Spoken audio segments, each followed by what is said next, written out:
Un Dios de esperanza. Un Dios de esperanza es el mensaje de esta mañana.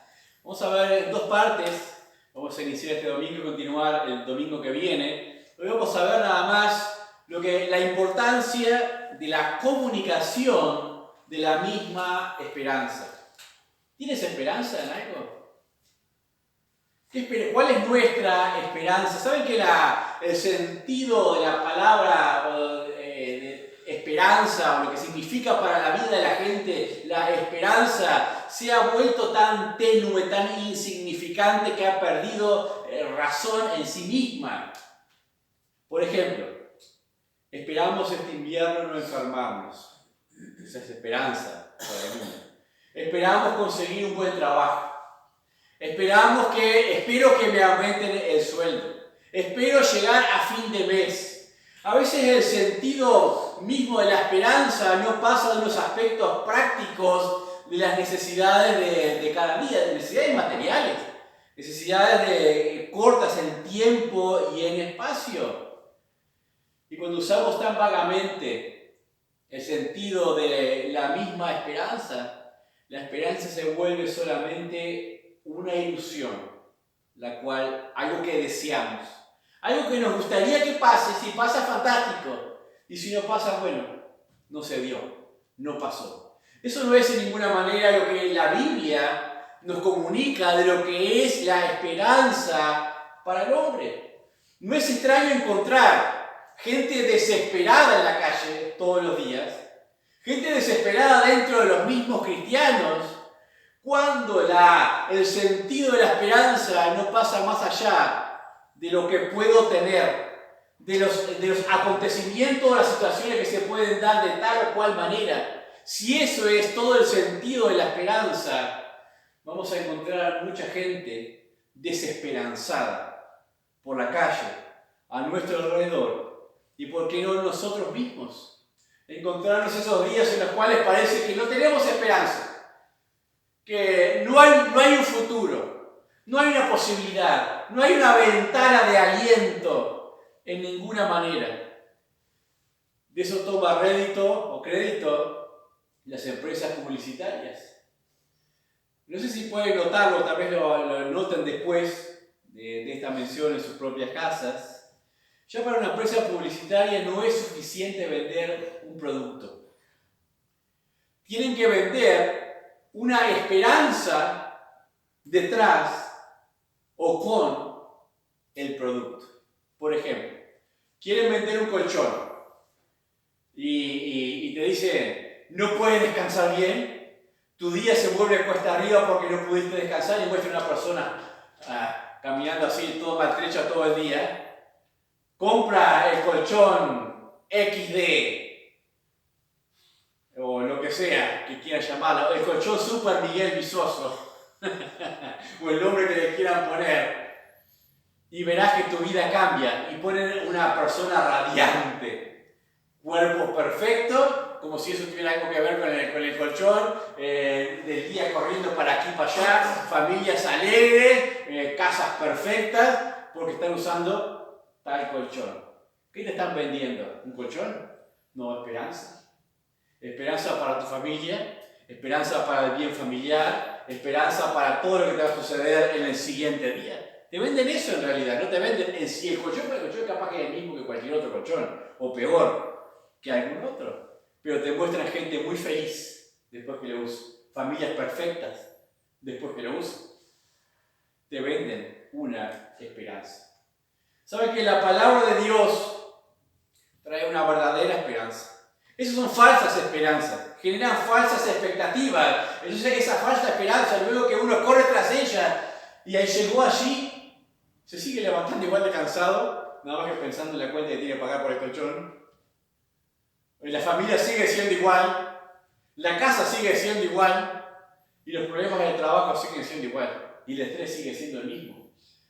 Entonces eso es falsa esperanza, una esperanza vacía, pero a la gente le gusta tener esas pequeñas esperanzas para moverse día a día, porque les parece que de alguna manera le comunican un pequeño aliento de vida, como el que está sujeto a un tanque de oxígeno Y es así, parece que puedes seguir adelante por esas pequeñas esperanzas. Saben que la palabra de Dios, desde los inicios de la historia, siempre ha comunicado una verdadera esperanza para el hombre. Desde el mismo Génesis capítulo 3, versículo 15, cuando dice que de la simiente de la mujer iba a venir un hombre, o nacido de mujer por lo menos, que iba a tener la victoria sobre el enemigo de nuestras almas, que obviamente es Jesucristo. Los pactos sucesivos en la historia, el pacto de Noé nos viene muy bien.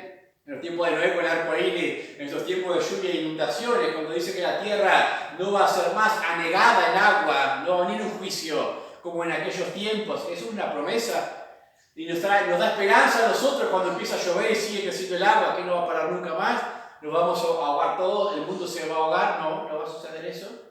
Aunque digan, los glaciares se están derritiendo, en un momento va a quedar, dice que para el 2000 no sé cuánto, el 2100, no sé qué, la Tierra va a quedar toda sumergida en agua y uno puede atemorizarse con eso, pero cuando lee la palabra de Dios hay esperanza porque dice, no va a pasar eso, no voy a volver a enviar un juicio con agua sobre la Tierra de esa manera.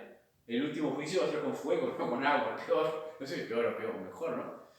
Pero el pacto es el pacto abrahámico, el cual Dios le promete a Abraham que sus simientes serán benditas todas las familias de la tierra. Eso es esperanza para todos. El pacto muy específico que nos viene bien esta mañana, el pacto davídico, en el tiempo del rey David, es un cetro estable, un reino estable, un cetro de equidad desde el cual reinarán todas las naciones y habrá paz del linaje de David. Esa promesa fue muy importante para todos los judíos. Y no importa de qué tiempos de crisis se han visto, siempre han mirado hacia Jerusalén con esperanza.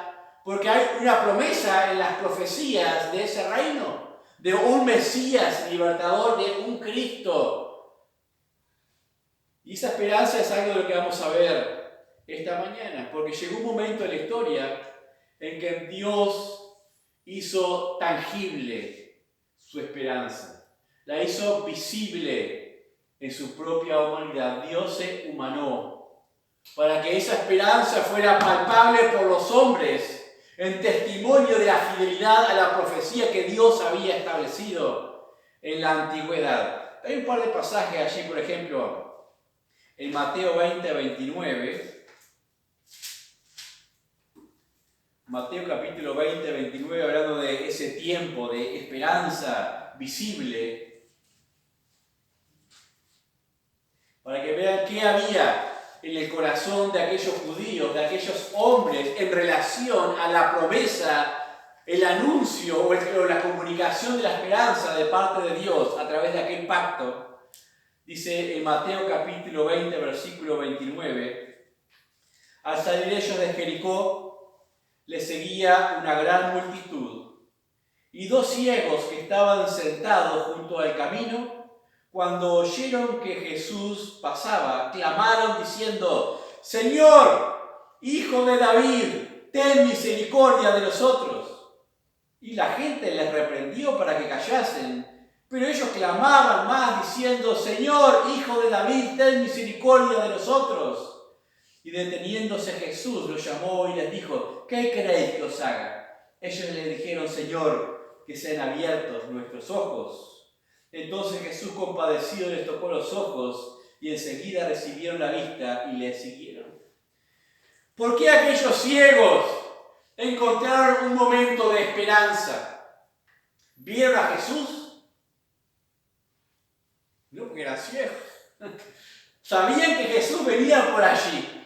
Pero ¿qué es lo que realmente avivó la esperanza en ellos si no era el anuncio profético del Hijo de David? De aquel Mesías, de aquel Cristo, aquel ungido que vendría y según la profecía daría luz, vista a los ciegos, los cojos andarían y pondría espíritu en las carnes. Tenían una memoria profética, Tenían el conocimiento de la esperanza anunciada. Y cuando escucharon que de aquel Jesús y las cosas que hacían, lo asociaron con la profecía y se llenaron de esperanza y no podían dejar de clamar: Jesús, Hijo de David, ten misericordia de nosotros. Y obtuvieron misericordia, una esperanza en el anuncio, una esperanza comunicada, una esperanza que se encendió rápidamente en aquellos corazones. No desmarquen aquí porque vamos a volver. En Juan 12, un ejemplo similar, Juan 12, 17.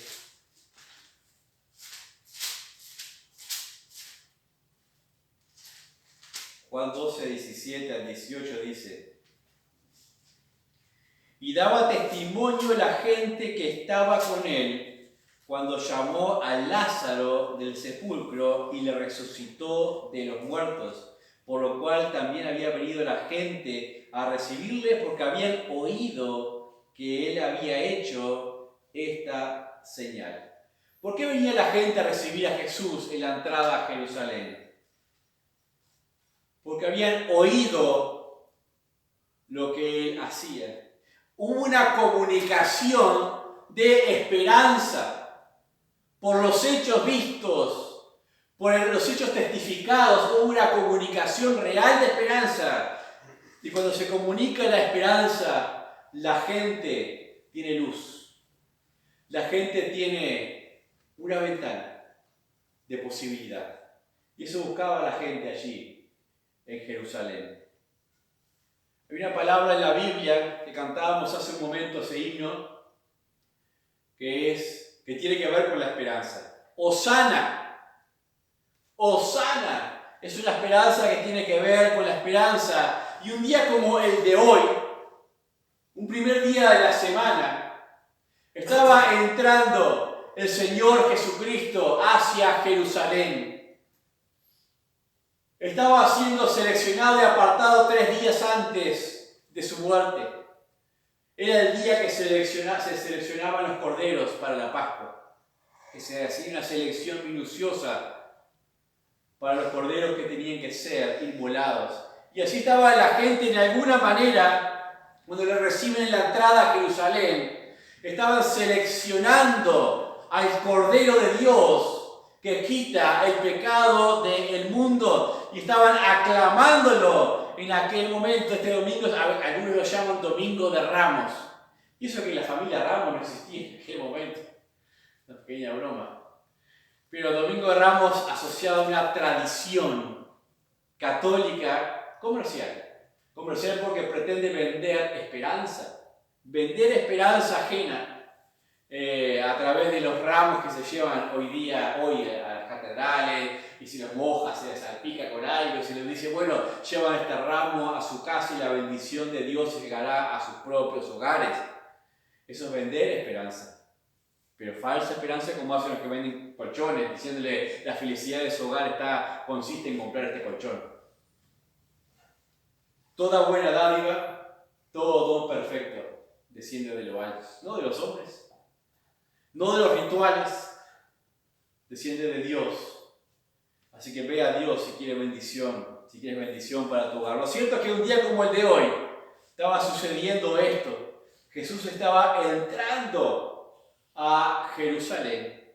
Y la gente, por los hechos que venían aconteciendo, ya sea de los ciegos, de la resurrección de Lázaro, en alguna manera asoció a Jesús con la esperanza prometida de aquel descendiente de David. Y vamos a leer ahí en Mateo capítulo 21, versículos 1 al 11. Mateo capítulo 21, versículos 1 al 11.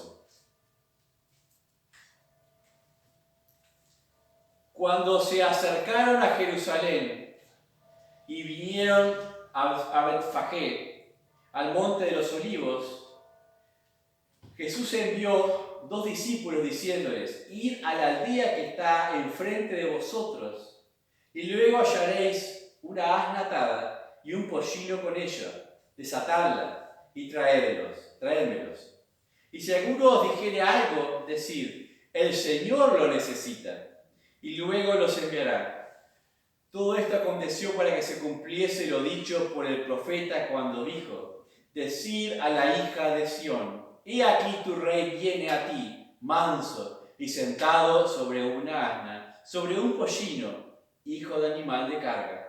Y los discípulos fueron, hicieron como Jesús les mandó, y trajeron el asna y el pollino y pusieron sobre ellos sus manos, y él se sentó encima. Y la multitud, que era muy numerosa, tendía sus mantos en el camino, y otros cortaban ramas de los árboles y las tendían en el camino. Y la gente que iba delante y la que iba detrás aclamaban diciendo: Hosana al Hijo de David, bendito el que viene en el nombre del Señor, Hosana en las alturas. Cuando entró él en Jerusalén, toda la ciudad se conmovió diciendo: ¿quién es este? Y la gente decía: este es Jesús, el profeta de Nazaret de Galilea. Hosana es una palabra habitual en muchas canciones que usamos nosotros, especialmente en los domingos como hoy. Es una palabra de origen hebreo, en realidad, que vamos a ver su significado ahora. Pero ese grito de la multitud aquella, en el versículo 9, decía que la multitud aclamaba diciendo: Hosana al Hijo de David. Esta es la asociación que les decía con la comunicación de la esperanza. Hosana en las alturas. A veces se utiliza para las alabanzas en un similar al uso de la palabra aleluya o aleluya, que decimos también como expresiones de grandeza, pero alabanza significa específicamente: salva ahora, te ruego que salves. Eso es lo que significa en sí la palabra Hosana, Hosana. Les voy a leer el Salmo 118, versículo 25 y 26. Salmo 118, versículos 25 y 26 dice: Oh Jehová, sálvanos ahora, te ruego. Eso es lo que significa Hosana. Oh Jehová, sálvanos ahora, te ruego. Te ruego, Jehová, que nos hagas prosperar ahora. Bendito el que viene en el nombre de Jehová. Desde la casa de Jehová os bendecimos. Eso es lo que estaban citando la gente allí en Jerusalén. Este mismo salmo, nada más que con esa traducción Hosana, Hosana, oh, sálvanos ahora, te ruego, oh Jehová, sálvanos. Allí en aquella escena Jesús estaba entrando sobre ese pollino de asna, un animal que no había sido usado todavía, pero era un animal de carga, un animal siervo, un animal destinado al servicio. Eso es una profecía de Zacarías capítulo 9, versículo 9, que también se cita aquí en el libro de Mateos. Entonces, ¿qué expresaba la multitud? La multitud se estaba llenando de gozo. ¿Y saben por qué?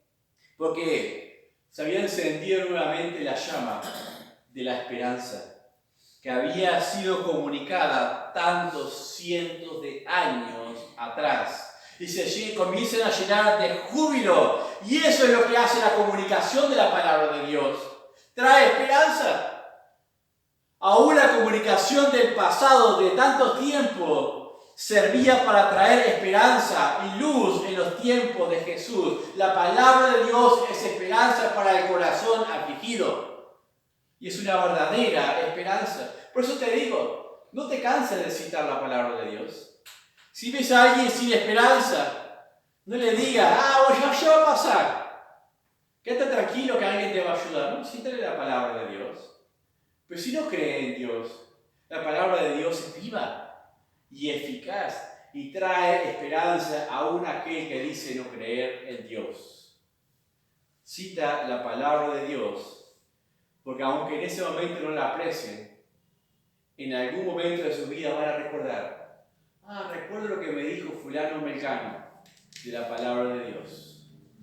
Dice allí en Mateo, en el capítulo 21, versículos 4 y 5 que leíamos, decía: todo esto aconteció para que se cumpliese lo dicho por el profeta cuando dijo: decid a la hija de Sión, he aquí tu rey viene a ti, manso y sentado sobre una asna, sobre un pollino, sobre un animal de carga. Otra cosa que voy a notar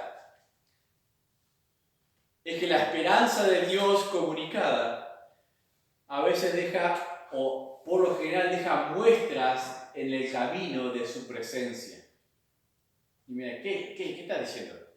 Estamos hablando de una esperanza comunicada en el pasado, pero las muestras en el camino de las oportunidades en las cuales Dios había libertado, preservado a su pueblo, y aún así las visualizaciones que habían tenido del mismo Señor Jesucristo, asuntos, cosas específicas anunciadas, cosas específicas que estaban pasando. Ahora, ¿cómo Dios puede a nosotros de alguna manera darnos señales en nuestro camino para que recordemos la esperanza comunicada? A veces con hechos, cosas que yo, pero ¿cómo pasó esto? Ah, si Dios dijo que me iba a cuidar. O viene alguien y de la nada nos cita un versículo que tiene que ver con lo que estamos necesitando. ¿Y por qué me dijo ese versículo? ¿Alguien le contó algo? No, es Dios que siempre se encarga de que no perdamos las señales en el camino de su esperanza, circunstancias específicas, la mano de uno que se acerca. Todo eso tiene que ver con Dios recordándonos que hay esperanza. Hay una cita que les voy a tomar en cuanto a esas visualizaciones en el camino de la esperanza asociadas a la palabra de Dios. Luego de la resurrección, los discípulos habían esperado allí 3 días y ya después la gente empezaba a volverse a sus hogares. Y cuando leemos allí en Lucas 24, versículo 19, cuando volvían los discípulos rumbo a Emaús, dice Lucas 24, 19 al 21, entonces primero Jesús se acercó a ellos en el camino, y ellos estaban hablando así entre sí, y Jesús le dice, bueno, ¿qué pláticas son estas? Entonces el versículo 19 dice, entonces Él les dijo, ¿qué cosas? Y ellos le dijeron, de Jesús Nazareno, que fue varón, profeta, poderoso en obra y en palabra delante de Dios y de todo el pueblo. Y cómo le entregaron los principales sacerdotes y nuestros gobernantes a sentencia de muerte y le crucificaron. Pero nosotros, miren lo que dice ahí, esperábamos que Él era el que había de redimir a Israel. Y ahora, además de todo esto, hoy es ya el 3er día que esto ha acontecido. Aún también nos han asombrado unas mujeres que comenzaban a hablar, dice, entre nosotros, las que antes del día fueron al sepulcro y cuando no hallaron el cuerpo, vinieron diciendo que también habían visto visión de ángeles, cuando dijeron que Él vive. Y fueron algunos de los huéspedes al sepulcro y hallaron así como las mujeres habían dicho, pero a Él no le vieron. Entonces, escuchen bien, Él les dijo, oh insensatos y tardos de corazón para creer todo lo que los profetas han dicho. Y ahí comienza a hablarles de que Jesús tenía que padecer esas cosas. ¿Qué quiero notar aquí en estos versículos? Dice ellos decían, y nosotros esperábamos que Él era el que había de redimir a Israel. No dudo que esos discípulos estuvieron en aquel día en la entrada de Jerusalén, gritando, Hosana, Hosana. Eran ellos los que esperaban, decían, nosotros realmente creíamos que Él era nuestra esperanza, Él era el que nos iba a redimir de Israel. Estaban considerando el pacto davídico. La comunicación de la palabra de Dios traía esperanza en ellos. Pero ¿por qué habían perdido la esperanza ahora? ¿Por qué volvían cabizbajos hablando por el camino? Como que aquello ya quedó atrás. Como que se les pinchó el globo. Como que ya no tenían esperanza. Jesús les dice cuál debe ser el problema con ellos. En el versículo 23 dice, oh insensatos y tardos de corazón para creer lo que los profetas han dicho. Dejaron de creer en la comunicación de la palabra de Dios. Dejaron de creer en el anuncio de la esperanza de la palabra de Dios, porque si hubieran creído en todo el anuncio de la esperanza, no solamente decía la palabra profética que iba a venir, que iba a restaurar, también decía que iba a padecer, que iba a morir y que iba a resucitar. También decía eso en la misma palabra profética. Insensatos y tardos de corazón para creer todo. La comunicación de la palabra de Dios trae esperanza, pero hay que creerlo. Y hay que creer todo lo que dice la palabra de Dios. Algo más. Cable a tierra, volviendo a Mateo 21. Cable a tierra. ¿Qué significa eso?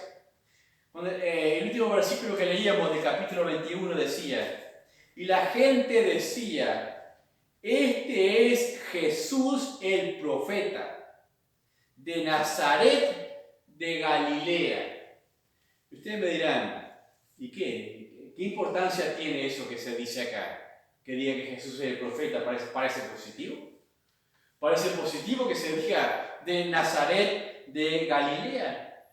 En realidad había una falta de confianza en las promesas de Dios, porque les lleva a tener una esperanza difusa y temporal, nada más, porque la gente no solamente asoció a Jesús con los aspectos terrenales, con los aspectos superficiales de la restauración del reino, o sea, de ya volver a ser una potencia, de ser libertado de los romanos, asoció con esos aspectos nada más, y asoció a Jesús solamente con un profeta que venía a anunciarles ellos, como podía ser un Isaías, un Zacarías, un Ezequiel en la antigüedad, cuando venían y proclamaban la palabra de Dios, Israel se volvía a levantar y volvía a ser restaurado. Decía, bueno, este Jesús será otro profeta como esos que venían anunciándonos que ya viene el reino prometido. Pero la mención que hacen a Nazaret de Galilea simplemente logra que se aleje todo pensamiento del linaje de David. Algunos decían Hosana, decían al que viene al hijo de David. Algunos tenían esa esperanza, pero otros minimizan esa esperanza diciendo Jesús el profeta de Nazaret. ¿Y saben por qué digo eso? Les leo para que vean de dónde lo saco. En Juan 1:45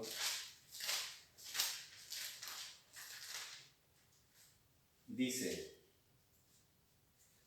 Felipe halló a Natanael y le dijo, hemos hallado a aquel de quien escribió Moisés en la ley, así como los profetas, a Jesús, el hijo de José, de Nazaret. Natanael le dijo, ¿de Nazaret puede salir algo bueno? Le dijo Felipe, ven y ve. El pensamiento era, nada bueno puede salir de Nazaret. Ningún rey puede venir de Nazaret. Y todos, los escribas, los fariseos, todos pensaban de la misma manera. Entonces que se diga, Jesús vino de Nazaret, porque él no nació en Nazaret, nació en Belén, en la casa misma donde era la ciudad de David, o sea, tenía derecho al cetro de David, pero recuerden que sabía de vivir a Nazaret, se crió en Nazaret, pero no nació allí, pero el pensamiento popular era, nació allí en Nazaret. Entonces ya no puede venir nada bueno, entonces lo que hacen es minimizan con ese pensamiento la profecía, entonces la esperanza se vuelve solamente un aspecto temporal para todo este pueblo. Y pensaba en eso y decía, ¿en cuántos momentos de victoria nuestra? ¿En cuántos momentos de lo que hemos visto a Dios obrar y bendecirnos y cuidarnos? Reducimos el pensamiento a lo terrenal nada más y decimos, si no hubiera sido por mi esfuerzo, si no hubiera sido por fulano o mengano, gracias a Dios, recién Alba dijo que oraba y decía, gracias que Dios me ayudó en ese momento, mientras los médicos me estaban atendiendo. Ese debe ser lo correcto, decir, Dios es el que me está ayudando, pero a veces nosotros, en nuestra debilidad, minimizamos la esperanza y nuestra confianza en Dios y decimos, gracias que pude hacerlo, gracias que fulano lo logró, gracias que cambió tal o cual circunstancia, gracias que el gobierno hizo tal o cual otra cosa. Cuando deberíamos saber que Dios es el que nos cuida, Dios es nuestro ayudador y tiene sus herramientas, tiene sus medios. O cuando escucho algo de la palabra de Dios y Dios hablando en mi vida, y estamos escuchando y decimos, sí, eso es lo que yo necesito, eso es lo que debo hacer. Y de repente decimos, no. Miramos, reflexionamos en nuestra casa sobre el mensaje y decimos, ¿y el pastor quién es para decirme eso? ¿Sí? Es pecado igual que yo. Y ahí minimizamos la comunicación de la esperanza que Dios quiso hablar a nuestros corazones. ¿Saben que más tarde en el mismo día Jesús después entra allí en el templo? Allí leemos en el capítulo 21 de Mateo, versículo 12. Dice, y entró Jesús en el templo y echó fuera a todos los que vendían y compraban en el templo y volcó las mesas de los cambistas y las sillas de los que vendían palomas. Y les dijo, escrito está, mi casa, casa de oración será llamada, mas vosotros la habéis hecho cueva de ladrones. Y vinieron a él en el templo ciegos y cojos y los sanó. Pero los principales sacerdotes y los escribas, viendo las maravillas que hacían, y a los muchachos aclamando en el templo y diciendo, Hosana al Hijo de David, se indignaron y le dijeron, ¿oyes lo que estos dicen? Y Jesús les dijo, sí, ¿nunca leíste de la boca de los niños y de los que maman, perfeccionaste la alabanza? Ahí estaban un grupo de sacerdotes y maestros de la ley ofendidos. Ofendidos por lo que escuchaban. Indignados. Porque había unos muchachos, niños dice también, tenían los de 12 años en adelante, los que acompañaban a sus padres, ya podían acompañarlo en la edad de la ley a sus padres, aclamando, diciendo Hosana. Recordaría ya hace un rato cómo la multitud clamaba Hosana y Jesús se seguía sanando allí en el templo y estaban entusiasmados esos jovencitos o niños, ya no están condicionados por los aspectos materiales, ni de familia, ni de preocupaciones, ni de estrés, sino en su sencillez veían aquello y seguían con esa misma esperanza ardiendo ese fuego y decían Hosana, Hosana, sálvanos ahora, sálvanos ahora. Aclamando. Y sí, dentro de unos días, pocos días, la salvación se iba a consumar en aquel gran consumado es, en la cruz del Calvario. Y la salvación iba a ser para todos los hombres allí en la cruz. Ya ese Salmo 118 que citan ellos, se citaba en las fiestas de Pentecostés, se citaba en las fiestas de la Pascua y se cantaban esas hosanas. Y que se lo canten y digan y aclamen a Jesús por este Hosana. Es muy significativo también, porque Jesús vino y puso su tabernáculo entre nosotros, como dice en Juan capítulo 1. Dice, vino y habitó entre nosotros, vino y puso su tabernáculo, su cuerpo entre nosotros.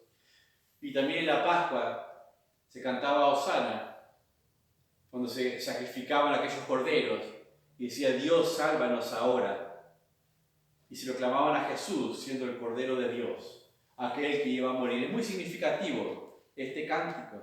Pero aquí estaban estos hombres indignados, ciegos a la esperanza. ¿Cómo puede ser esto que este sea el Salvador? O mediante este hombre venga la salvación al pueblo. No puede ser. Nosotros somos los representantes de Dios. Si Dios fuese a obrar en estos días, lo comunicaría a través de nosotros, que somos los gobernantes del templo y los que llevamos adelante todas las enseñanzas. Es imposible. Pero Jesús en el versículo 16 les dice, de la boca de los niños y de los que maman perfeccionaste la alabanza. Y en otro pasaje dice, si estos callan, las piedras clamarían. ¿Hay algo imposible para Dios? Dice Dios, para Dios no hay nada que sea imposible, les dice el Señor Jesucristo. No hay limitaciones para la esperanza que viene de Dios.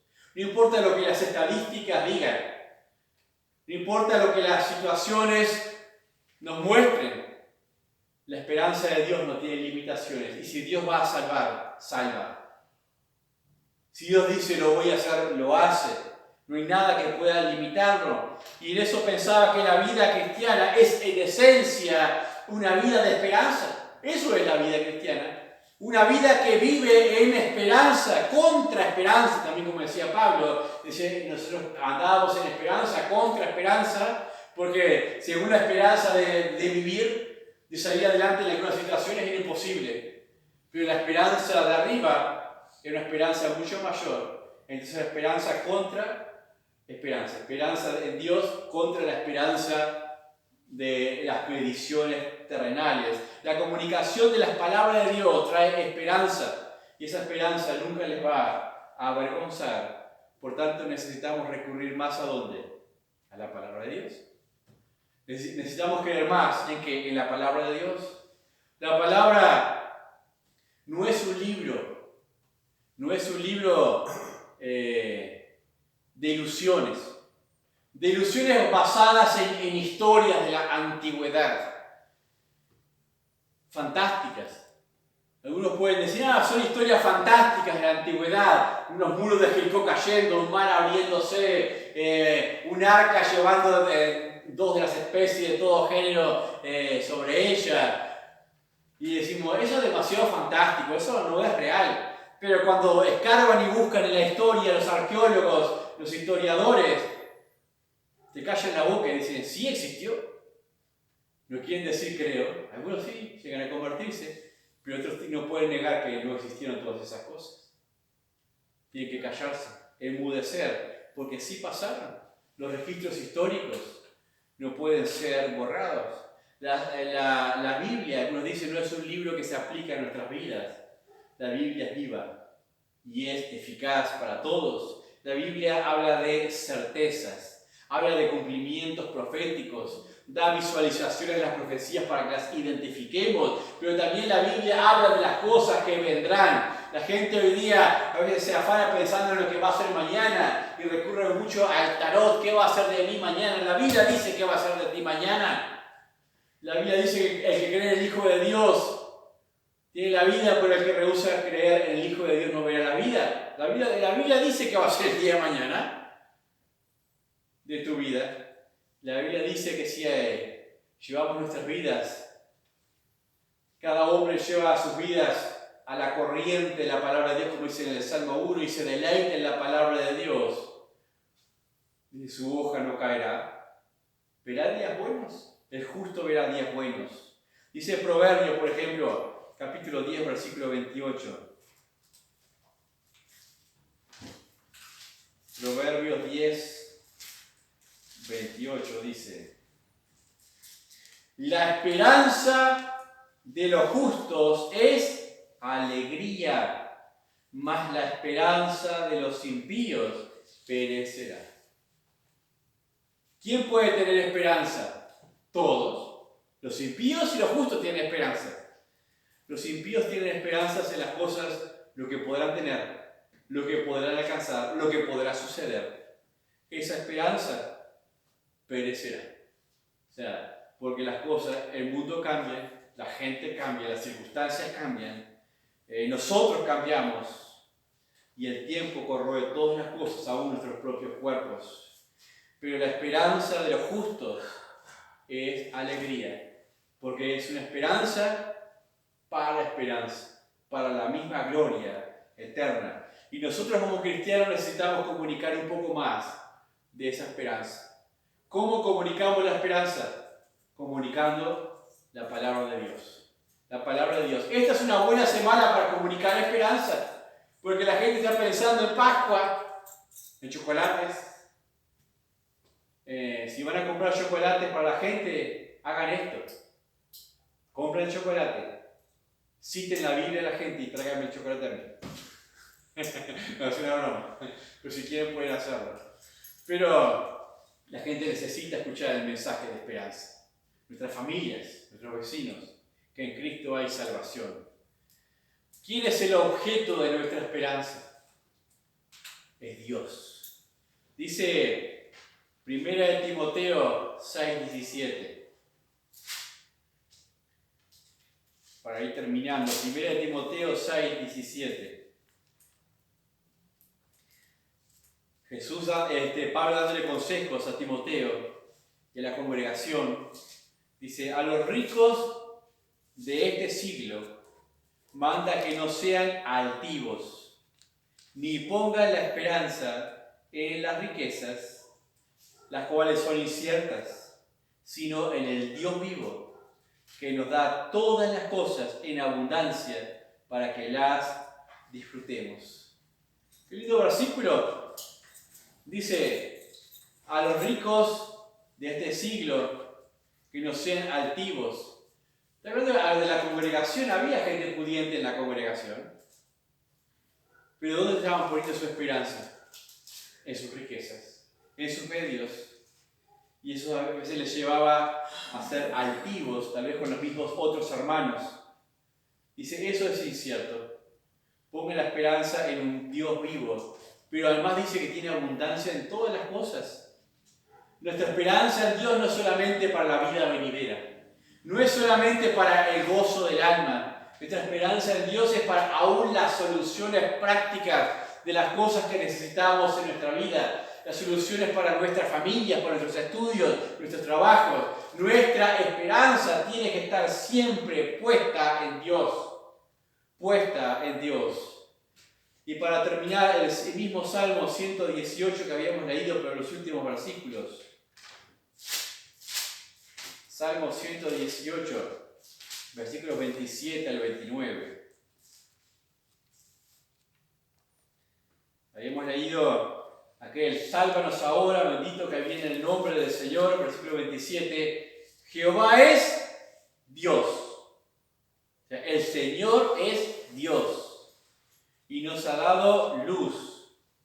Atad víctimas con cuerdas en los cuernos del altar. Eso es para el holocausto, las víctimas vivas que se encendían en el holocausto de alabanza a Dios. Mi Dios eres tú, y te alabaré, Dios mío, te exaltaré. Alabad a Jehová, porque Él es bueno, porque para siempre es su misericordia. Es su misericordia. ¿Por qué tenemos esperanza nosotros en Dios? ¿Por qué tienes esperanza en Dios? ¿Qué le dices a la gente cuando te dicen, te piden razón de la esperanza que hay en ti? Debemos estar preparados para hablar de la razón de la esperanza que hay en nosotros. Porque Dios es Dios y nada hay fuera de Él. Porque Dios es eterno. Porque Dios es el creador. Porque Dios es misericordioso, porque Dios es soberano, porque Dios es justo y Dios no deja de ser, es eterno. Dios es Dios, por eso tengo esperanza en Él. Si Dios no fuera Dios, sino, como dicen los testigos de Jehová, un Dios, no hay esperanza real. Si fuera un ídolo, una imagen, no hay esperanza real. ¿Cuál fue la ciudad que sufrió mayor inundación en esta ocasión? ¿Cuál fue? ¿Alguien sabe? Florida. ¿Cuál es el dios de Florida? San ¿Qué hizo San Cono? Los hundió como dentro de un cono. No hubo un dios. Ahí estarían todos clamando a su San Cono. Y otra santa que es Santa Lucía. Y Santa Lucía también, ¿no es cierto? Sí. Y San José. San José. Los dioses de los hombres no son Dios. Nuestra esperanza tiene que estar en el Dios verdadero. No significa que no van a haber inundaciones. No significa que no van a haber crecidas de ríos. Porque el hombre ya se ha encargado de hacer sus desastres ecológicos. En consecuencias van a haber siempre. Pero por causa del mismo hombre. Pero nuestro Dios nos da esperanza de gozo y de paz, aún en medio de inundaciones, en medio de crisis.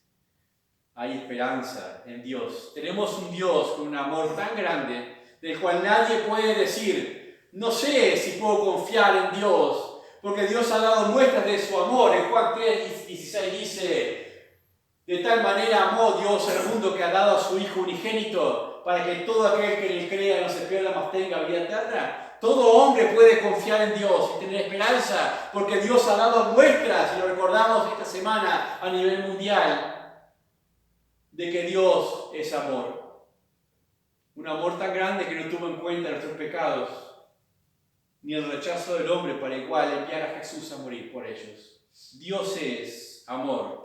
Él se reveló a sí mismo en Jesucristo. Reveló su amor, reveló su justicia, reveló su misericordia, reveló su fidelidad a su promesa y a su esperanza anunciada en la antigüedad.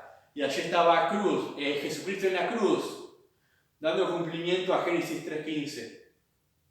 Aquel simiente de la mujer pisándole la cabeza al enemigo, destruyendo al enemigo, dando muerte a la muerte, venciendo el imperio mismo de la muerte. Y en Jesucristo ahora hay esperanza de vida. ¿Saben qué? Dios se hace responsable, cuando comunica esperanza. Dios se hace responsable porque es Dios y no deja de ser Dios. Y si Él promete redención, perdón de pecados y vida eterna, se hace responsable.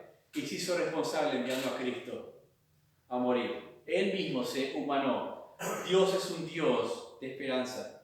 Y Dios no puede dejar de ser Dios. Puedo pensar, estos días de lluvia y tormenta, uno podía decir, ¿y el sol dejó de ser?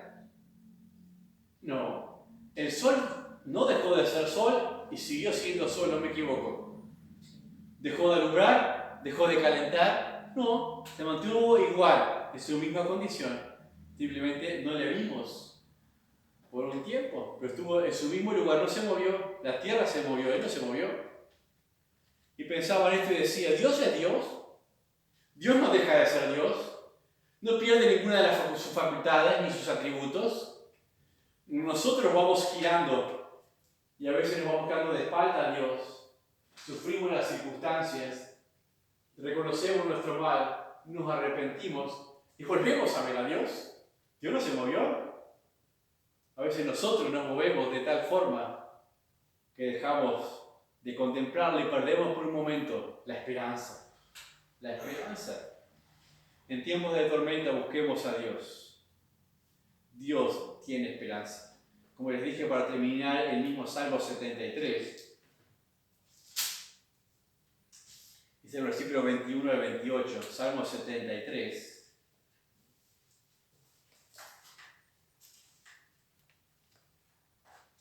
Se llenó de amargura mi alma, y en mi corazón sentía punzadas. ¿Te ha pasado esto alguna vez? Tanta amargura que allá tengas punzadas en el corazón. Tan torpe era yo que no entendía. Era como una bestia delante de ti. Con todo, yo siempre estuve contigo. Me tomaste de la mano derecha. Me has guiado según tu consejo, y después me recibirás en gloria. ¿A quién tengo yo en los cielos sino a ti? Y fuera de ti nada deseo en la tierra. Mi carne y mi corazón desfallecen, mas la roca de mi corazón y mi porción es Dios para siempre. Porque aquí los que se alejan de ti perecerán. Tú destruirás a todo aquel que de ti se aparta. Pero en cuanto a mí, el acercarme a Dios es el bien. He puesto en Jehová el Señor mi esperanza para contar todas sus obras. Qué precioso salmo este, ¿no?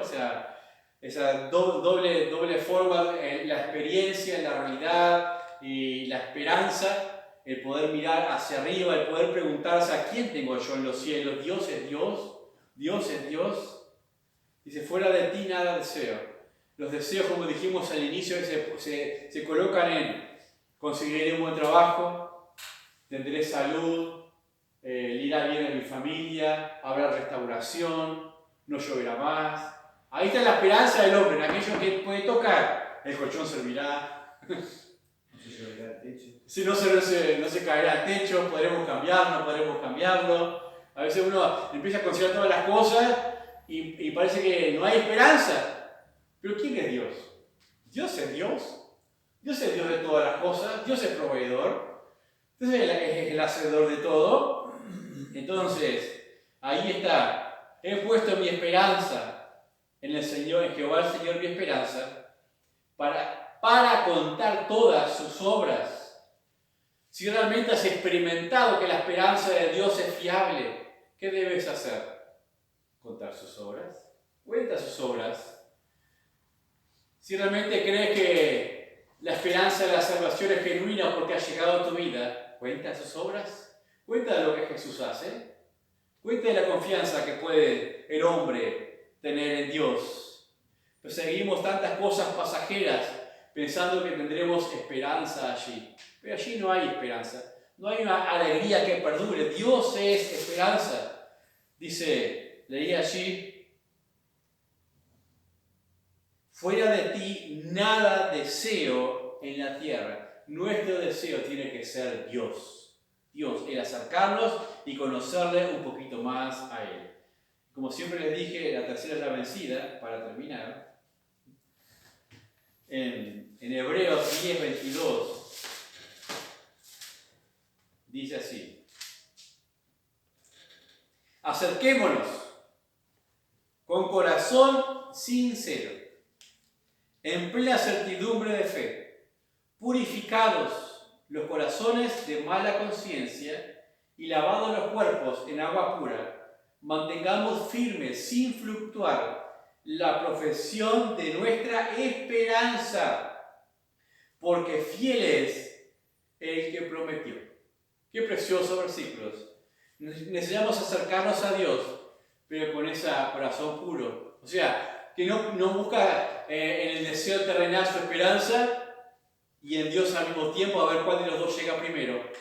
Purifica tu corazón, busca en Dios tu esperanza y mantente firme sin fluctuar en esa profesión de la esperanza. ¿Y saben por qué? Porque fiel es el que prometió, porque Dios es Dios y Dios es fiel. Amén. El domingo que viene continuaremos viendo un poquito más la segunda parte de esta esperanza, la justificación de esta esperanza. Vamos a orar.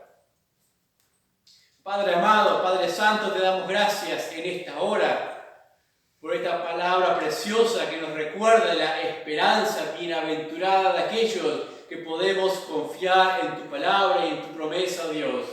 Te damos gracias porque iniciamos el recuerdo de una semana en la cual tu esperanza se hacía tangible y visible en la persona de Jesucristo para toda alma cautiva en su pecado. Para nosotros, oh Dios, gracias te damos por la profesión de fe que hemos podido hacer. Permítenos comunicarla sin fluctuar. Permítenos acercarnos sinceramente al trono de tu gracia preciosa, sabiendo que tú eres fiel, que tú eres galardonador de los que te buscan, que tú eres aquel que se hace responsable de aquello que promete. Padre, permítenos tener tal confianza que vivamos vidas gozosas de esperanza aún en tiempo de dificultad, oh Dios. Levántanos, unge nuestra cabeza con aceite y que nuestra copa esté rebosando de este gozo, como decía el salmista, oh Dios. ¿A quién tengo yo en los cielos sino a ti? Padre, no deseamos nada más fuera de ti, oh Dios, porque tú eres el bien que necesitamos.